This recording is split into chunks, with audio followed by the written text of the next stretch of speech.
Hello, it's Yvonne Herring from Kento Corner, and I'm talking today about design, how I design my artworks, and a few tips, I guess, on how to go about getting yourself a very pleasing design to carve. Now, I'm talking about this one here.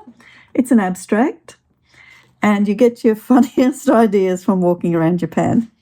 This was a tilt-up cement wall, and it had little plug holes in it from, I guess, the construction method and how they put it together. Made a very pleasing and interesting looking wall. So I sketched that wall first. I use watercolor paper, and I like this format, this sort of long, narrow format. And I use a Blackwing pencil because they're nice and soft, and the rubber on the end of it's really handy. You don't lose your rubber everywhere you go. So first I sketch it out roughly in pencil. And when you're considering the composition of your design, I use the golden mean, which is 2/3, 1/3 in the division of the paper. So here we've got 1/3 and here we've got 2/3. So all these lines are in the 2/3 bits, and this was the first little round plug hole that I drew, and it's on the upper third of this way, up and down, and 2/3 down here. So nothing is in the middle per se. Nothing is sort of focused right bang smack in the middle of your work, usually, unless it's for a specific purpose. So here we've got the 2/3, the 1/3, 2/3 happening, and the 1/3, 2/3 here. Now, I drew it out, and then I thought, no, I didn't like the very geometric circles of the plug holes, so I drew them, you can see there, a little bit wonky, a bit more interesting, and the wall itself had lots of little spots on it, dark spots, flaws, I guess, in the cement, not sure. But anyway, so you can see there's lots of black spots I've put throughout the work there, which kind of unifies the whole space.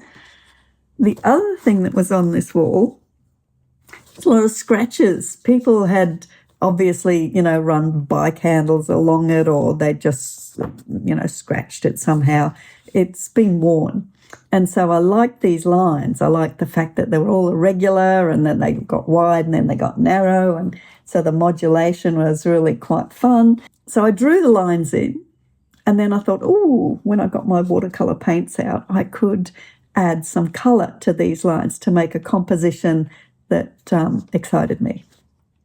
So I added yellows and oranges and then deep orange as well. And this one here looks like it's got a bit of red in it. And that's got a story behind it because it started out with just this one. Okay, there you go.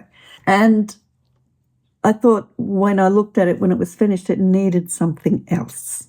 So I put in another one. And I find that works a lot better for me than just the single shape in there. I blotched out the background because I'm going to do that with gomasuri, the sort of spotty effect.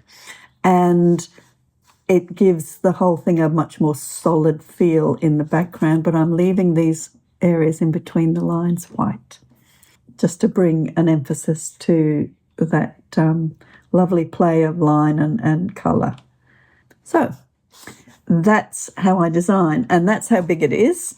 Okay, so it's about half the size of the actual woodblock that I will eventually do.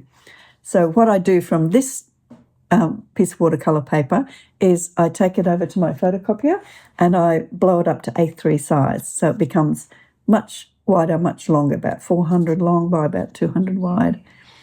And then I transfer that onto my wood. So you end up with a more substantial piece of a woodblock artwork than the little very handy sized paper that you can take travelling with you. So I have a forest of these bits of paper with things on them that I've eventually got to get to. And so this one, called Swimming and Sinking, is my next project. And you can see this shape here is sinking. This one is up above the water, so it's swimming, and it's very much like life. Sometimes we sink, sometimes we swim. So here's hoping that everybody's swimming tonight, and we'll see you next time. Bye for now.